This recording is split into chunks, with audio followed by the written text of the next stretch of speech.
paz do Senhor, amados. Então vamos ao estudo do capítulo 3 do Evangelho de Mateus. Nós estudamos, inicialmente, nós lemos, né, o primeiro capítulo e o segundo ontem. Nós estudamos na última aula aqui do Novo Testamento. E agora nós vamos estudar mais aprofundadamente o capítulo 3. O capítulo 3, que é um capítulo cheio de fatos interessantes, como o início da caminhada de Jesus. Há aí um hiato, né, do capítulo 2 para o capítulo 3 de 30 anos. Né?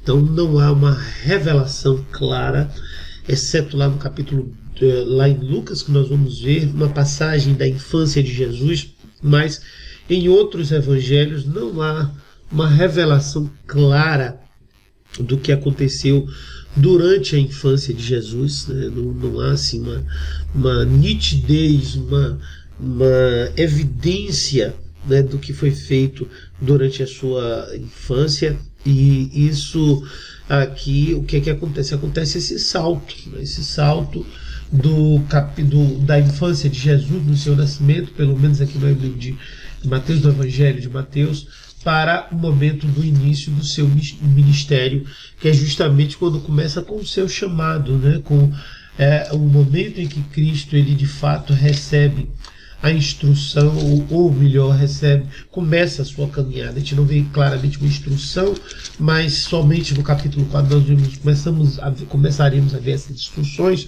mas nós vamos ver que Jesus então inicia o cumprimento da sua missão, do seu chamado, da sua vocação. Né? Então, a primeira coisa que a gente precisa saber é o seguinte: o texto começa com João Batista, falando sobre João Batista, que diz que naqueles dias apareceu João Batista pregando no deserto da Judéia. Qual o significado disso? O significado, quem era João Batista? A Bíblia evidencia que João Batista era primo de Jesus, né? E a Bíblia fala que ele era 6 meses mais velho. Por que a gente sabe disso? Porque lá em Lucas vai revelar isso, né? E a gente vai ver alguns fatos interessantes em função disso, em função dele ser mais velho do que Jesus, o que acabou dentro da tradição da igreja romana, né? Instituindo datas, estabelecendo festas e celebrações que não têm origem bíblica, não tem fundamento na palavra, mas que ainda assim são estabelecidas como tradicionais dentro da cultura. É importante nós frisarmos que aqui nós ficamos, né, com a Bíblia, sempre a orientação bíblica. Apesar da tradição, nós precisamos valorizar mais o que diz a palavra. João Batista também foi percussor de Jesus Cristo. Então ele era percussor de Jesus Cristo, ele veio antes de Jesus Cristo, ele veio para anunciar a vinda do Messias para aquele tempo. Então ele também tinha um chamado profético, ele era também um profeta. Né? E ele era também chamado de O Batista, por quê? Porque ele estava, no versículo 2 fala que, e dizendo, arrependei-vos porque é chegado o reino dos céus, e a Bíblia fala que ele estava batizando.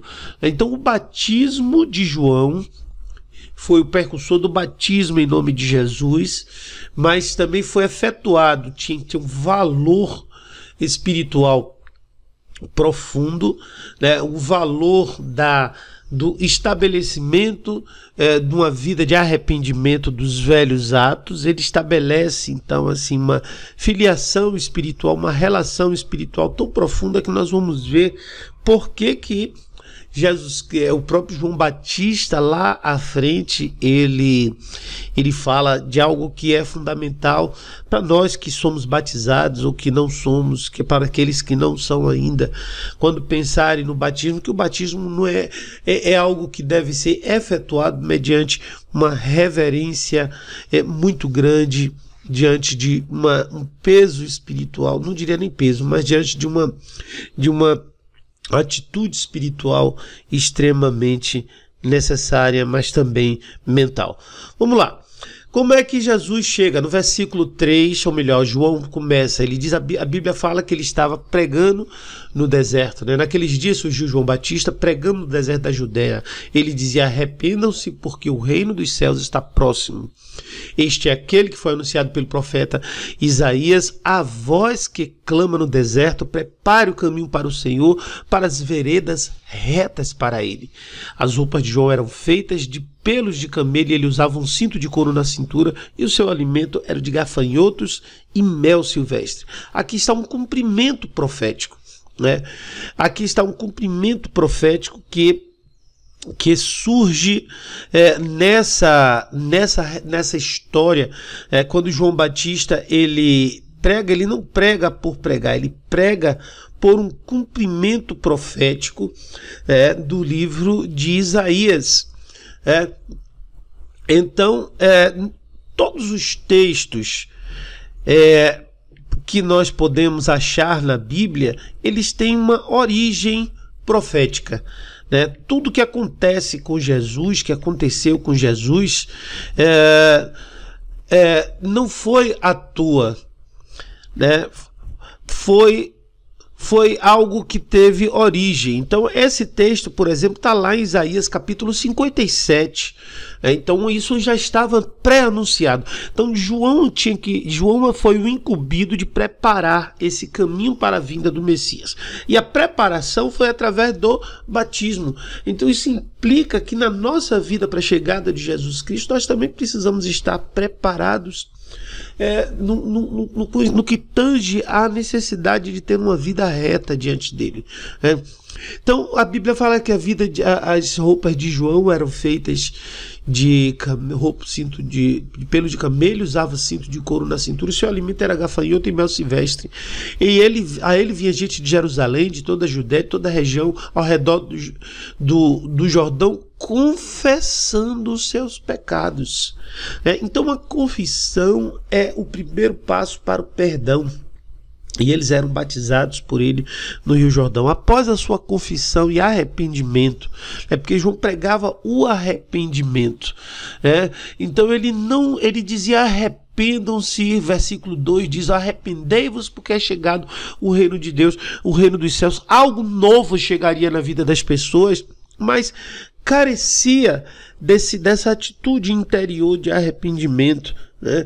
E o arrependimento é algo que na Bíblia é chamado de mudança de atitude, ou melhor, a tradução da palavra arrependimento é metanoia, que é mudança de mentalidade, né? Você passa a pensar de uma forma diferente, passa a pensar de uma forma especial, né? Então, uma das coisas que a gente observa é a questão da hipocrisia. João, ele combatia a hipocrisia. O que era a hipocrisia? Qual é a figura da hipocrisia? A hipocrisia, ela traduzida ao pé da letra para o português, significa atuação. Ou seja, os hipócritas da Grécia antiga eram os atores, então eram as pessoas que fingiam ser outras pessoas. Então ali no palco eles fingiam, é uma atuação.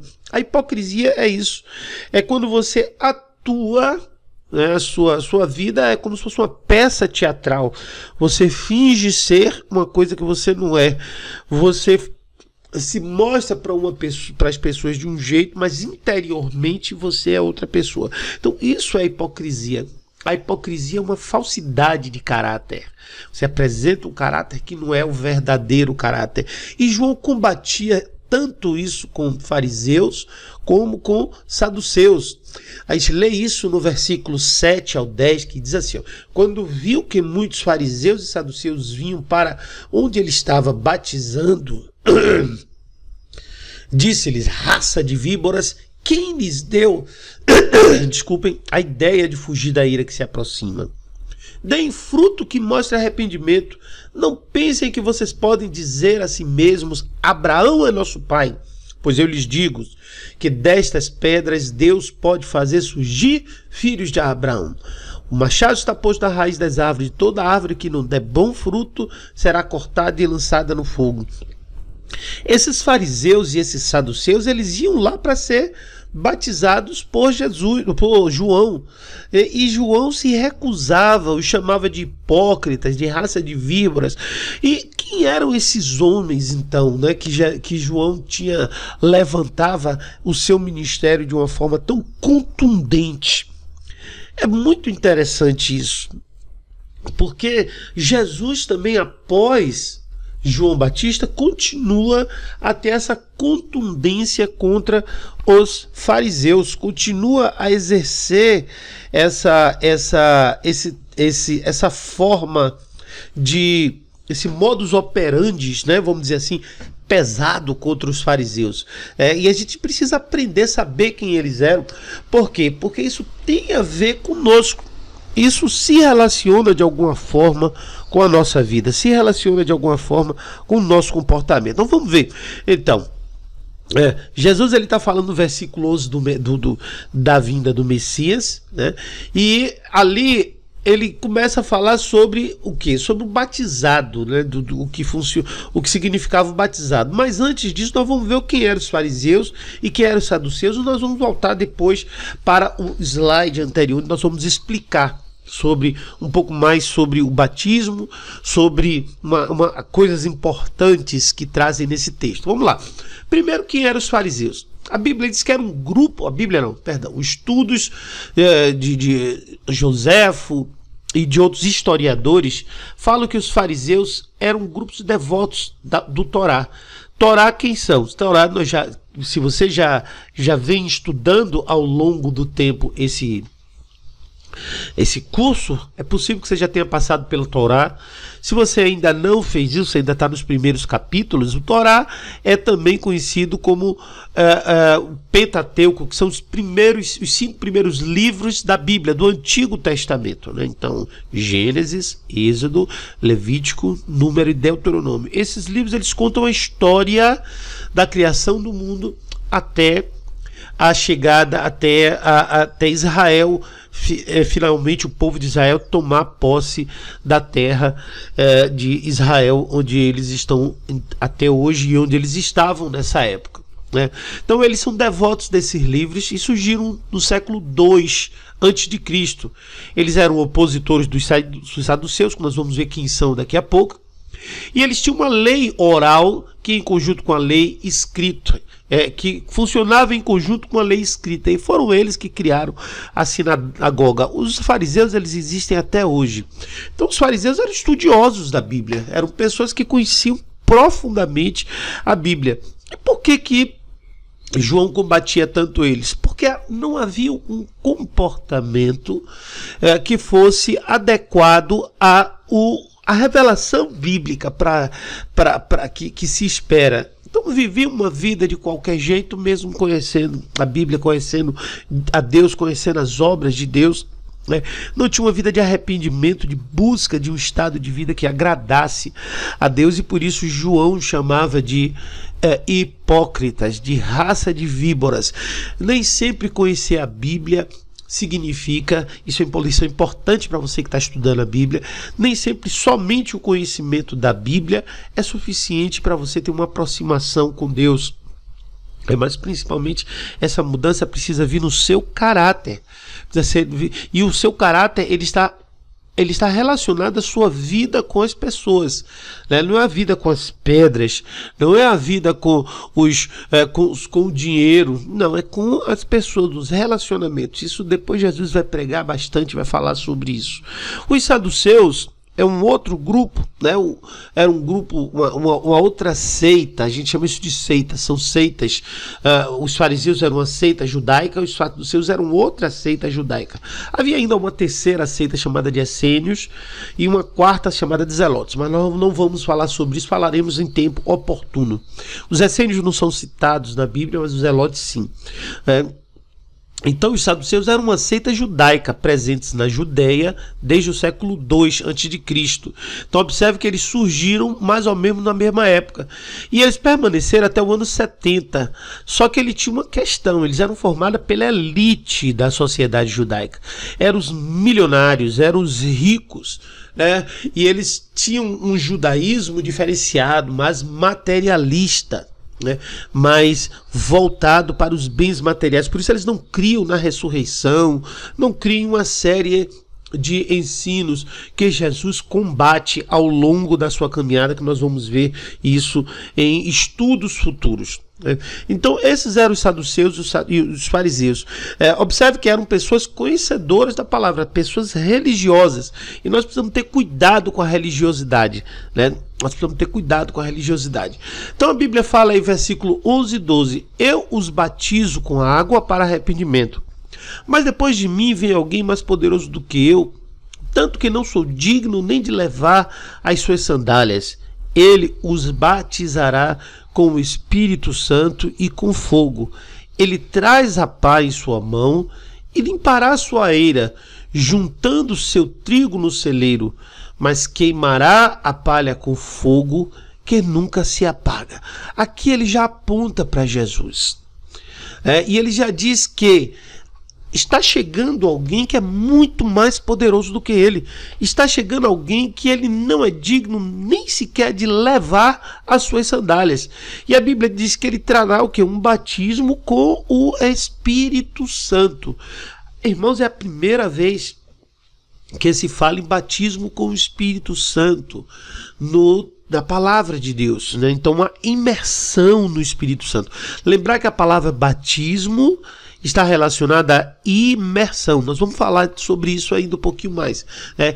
E a Bíblia fala que ele traz uma pá que fará uma limpeza, juntando o trigo no celeiro e queimará o que for palha, né? Ou seja, vai separar aquilo que é fruto daquilo que não dá palha. Por isso que João fala e cobra o fruto de arrependimento, que é a atitude interior de mudança de pensamento. Não é a atitude hipócrita, não é a atitude de fingimento. A mudança que João fala e que a Bíblia fala, ela não está nas suas vestes, passar a vestir vestes longas, passar a vestir determinado tipo de roupa ou qualquer outro tipo de corte de cabelo. Não, a mudança está no coração, a mudança está no interior, na forma de pensar. Eu pensava de um jeito e hoje eu penso de outro jeito. Que jeito que a Bíblia fala que nós devemos pensar? Como a palavra de Deus ensina. Esse é já uma extensão daquele pensamento lá de Gênesis 3, onde a serpente turbou o pensamento, justamente a mente de Eva, a mentalidade, né, de Eva. Então, Mateus capítulo 13 e 14 fala finalmente da chegada de Jesus, né? Jesus finalmente chega, né? Ele chega ali onde João está. E a gente vai ler o texto que diz assim: então veio Jesus veio da Galileia ao Jordão para ser batizado por João. Observe, Jesus ele veio da Galileia, então ele estava na Galileia, uma região mais ao norte, lá no Jordão, perdão, mais ao sul, e ele veio com um objetivo: ser batizado por quem? Por João, certo? Por João. Importa quem você escolhe para batizar? Sim. Escolhe. Às vezes eu observo que as pessoas hoje perderam um pouco esse entendimento. Mas existe uma relação espiritual. Então, se você está em um ministério, uma igreja, um pastor que te cuida, que te ensina, ele tem uma relação paternal contigo. Importante a vivência e esse batismo ser conectado com ele, porque a Bíblia fala sobre essa paternidade espiritual o tempo todo. A importância dessa paternidade espiritual. Então Jesus ele veio com essa missão, né? Trouxe esse entendimento e foi até João. E João entendeu que não era digno. Olha só, João, porém, tentou impedi-lo, dizendo: eu preciso ser batizado por ti. O reconhecimento da autoridade de Jesus. Lembra que João já conhecia Jesus lá do ventre de sua mãe? Desde aquele tempo lá, quando Maria foi visitar Isabel, mas isso a gente só vai ver lá em Lucas, porque no texto de Mateus não traz, João já reconhecia, já regozijava, né, a presença de Jesus. Então a gente vê aí que João sabia quem era Jesus, ele já anunciava, e quando ele viu, ele reconheceu no mesmo momento e disse que ele não era digno de ser batizado por Jesus, e Jesus disse: tu vens a mim. É nessa hora, queridos, que Jesus se coloca como modelo, que Jesus se coloca em humildade, esse caráter de Cristo, demonstrando a importância da humildade, de colocar-se debaixo da ordenação, da autoridade constituída, uma coisa que é importantíssima. Nós aprendamos, né, que a Bíblia ela estabelece autoridade. Hoje as autoridades são pastorais, as autoridades são episcopais, a depender do ministério onde você esteja. Você deve se colocar, ainda que você seja socialmente numa posição diferenciada, maior, né? Há uma autoridade divina sobre o seu pastor, sobre o seu líder de célula. Há uma autoridade divina, porque Deus assim estabelece, e essa submissão ela é fundamental, e Jesus coloca-se como modelo de submissão. Por quê? Porque João era o que batizava. Ele era o Batista, estava ali, tinha sido estabelecido essa ordem profética sobre ele, e Jesus submeteu-se a isso. Porque, irmãos, para você receber autoridade, você precisa se submeter à autoridade. Para você ter, se você quer ser um dia, você está aqui estudando hoje, e você quer um dia exercer autoridade, uma autoridade que certamente Deus tem para derramar em tua vida, primeiro é necessário se submeter à autoridade. E isso aqui é o que Jesus faz. Ele se coloca como esse modelo, como esse padrão, com esse perfil, para nos ensinar como ser. Ainda que João tivesse dito seu posicionamento no ordenamento espiritual no reino dos céus é mas estabelecendo aqui na terra a sua submissão aos seus pais, a sua submissão aos seus governos locais.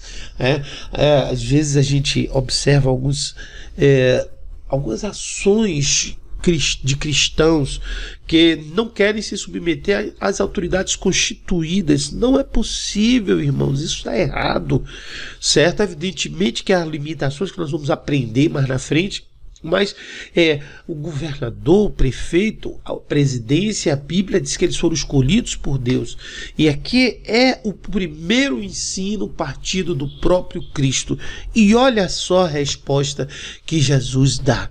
A Bíblia diz assim, e respondeu Jesus: deixe assim por enquanto, convém que assim façamos para cumprir toda a justiça. Deixe assim por enquanto, ou seja, aquele momento João era autoridade. Aquele momento João estava na posição que ele deveria estar para o batismo de Jesus. E mesmo Jesus sendo Deus, o próprio Deus, ele estava na terra ali como homem. E como homem, a Bíblia fala lá na frente que ele submeteu-se às autoridades. A crucificação foi um processo de submissão às autoridades. A forma como tudo aconteceu, nós vamos ver ao longo do nosso entendimento. Essa é uma lição importante para as nossas vidas, para que nós compreendamos que tipo de comportamento, que tipo de caráter nós precisamos desenvolver ao longo da nossa trajetória, para que possamos sim ver cumprida a palavra de Deus em nossas vidas e não sermos como fariseus e saduceus, que têm o conhecimento, que sabem muito da letra, mas conhecem pouco do espírito da letra. Lembrar que quem inspira a palavra é o Espírito Santo. E a inspiração do Espírito Santo é a revelação interior da palavra na nossa vida, transformando o nosso ser, transformando o nosso jeito de ser, transformando a nossa forma de entendimento, a nossa compreensão dos fatos, a nossa compreensão dos nossos relacionamentos com Deus, com com o homem, né, com as autoridades e com a ordem divina como um todo. Então aqui Jesus diz, deixa assim por enquanto, porque convém que nessa hora seja feito assim. Para quê? Para que seja justo. Para que ninguém possa depois dizer que eu não fiz aquilo que eu peço para fazer. Para que seja o justo, o correto, para que se cumpra a justiça. Para que você, João, que está hoje na posição de batista, que é justo que você me batize. Porque o batismo, ele não existe o autobatismo. Existe o batismo de um por outro. Era justo porque Jesus, como homem, não havia sido batizado. E João, em si, era o instituído por Deus para o batismo. O instituído por Deus para batizar a Jesus. E essa autoridade, como é reconhecida lá no texto, lá na frente, veio do próprio Deus, e esse reconhecimento de Jesus foi importantíssimo. E aqui, irmãos, quando Jesus é batizado, vem a primeira manifestação da Trindade no Novo Testamento. Até então, a Trindade manifestara-se de forma, vamos assim, que se a gente pode falar assim, né, separada, né? Primeiro o Espírito Santo, por meio da concepção de Maria, depois o próprio Filho no nascimento, quando surgiu como homem, certo? E o Pai o tempo todo pairando, né? O Pai sobre a ordem, a ordenação da criação, a determinação das etapas, dos passos, de tudo isso. E aqui Jesus, então, acontece quando ele é batizado, então que você vê que é a vontade do Pai que é feita. É isso que é importante, que a gente tenha o entendimento de cada cumprimento profético da Bíblia está relacionado com a vontade de Deus. Quando você cumpre o propósito de Deus, que é a palavra profética de Deus para a tua vida, você cumpre o propósito de Deus. A Bíblia fala aqui, versículo 16 e 17, né? Olha só, e assim que Jesus foi batizado, saiu da água. Importante é dizer isso aqui, essa palavra, batizado, saiu da água, porque isso aqui caracteriza a imersão. Então aqui eu vou dar um parêntese para falar sobre o batismo por imersão. Não vou falar sobre outras formas de batismo, mas existem outras formas de batismo, né? Aqui o nosso objetivo não é mexer com a confissão de fé de ninguém, mas falar sobre o que está escrito especificamente. A palavra batizado em português, né, tem a sua referência grega, né, que era o Novo Testamento. Esses textos foram escritos em grego, se referem à imersão, mergulhar, né? Então há um mergulhar nas águas. Então esse mergulhar significa isso. Batizar significa imergir. E a Bíblia diz que Jesus então emergiu quando ele saiu da água. Então o batismo é compreendido dentro desse aspecto. Mas a Bíblia fala que nesse momento os céus se abriram. E aí, irmãos, olha só, os céus se abrem e a Bíblia fala que o Espírito de Deus desceu como uma pomba e pousou sobre Jesus, né? Então, nessa hora ele viu o Espírito de Deus. Essa foi uma visão de João. E o próprio Jesus também viu o Espírito de Deus descendo como pomba e pousando sobre ele. E de repente, irmãos, um grande estrondo dos céus, porque a Bíblia fala que a voz do Senhor é como voz de muitas águas, né? Então uma grande voz diz lá do céu: este é meu Filho amado, em quem me agrado. Então, queridos, aí dá a manifestação da Trindade. Pai, tá em inglês aqui, né? Pai, Filho e Espírito Santo, né? Então a Trindade é a coexistência da pessoa de Deus em três pessoas: o Pai, o Filho e o Espírito Santo, como uma única. Deus existe como Pai, Filho e Espírito Santo em uma pessoa apenas, né? O próprio Deus. Então essa é uma base apologética da fé cristã.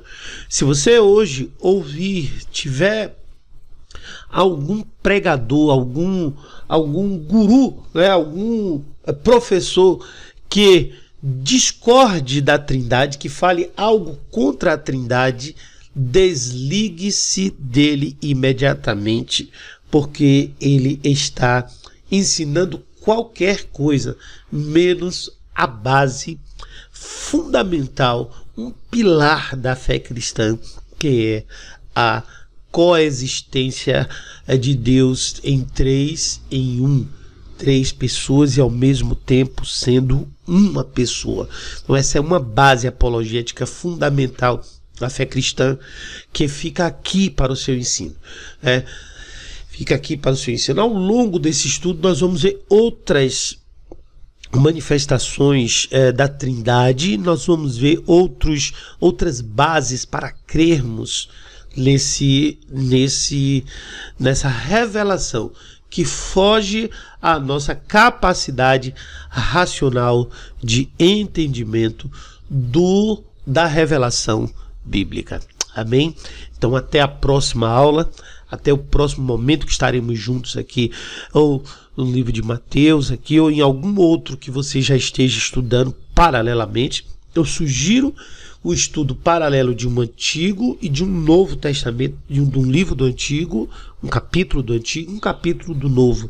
Investindo 1 hora a 1h30 por dia, depois você fazendo algo como um estudo do próprio texto, uma pesquisa, para que te traga assim, mais profundidade no ensino. Ok? Obrigado e até a próxima aula.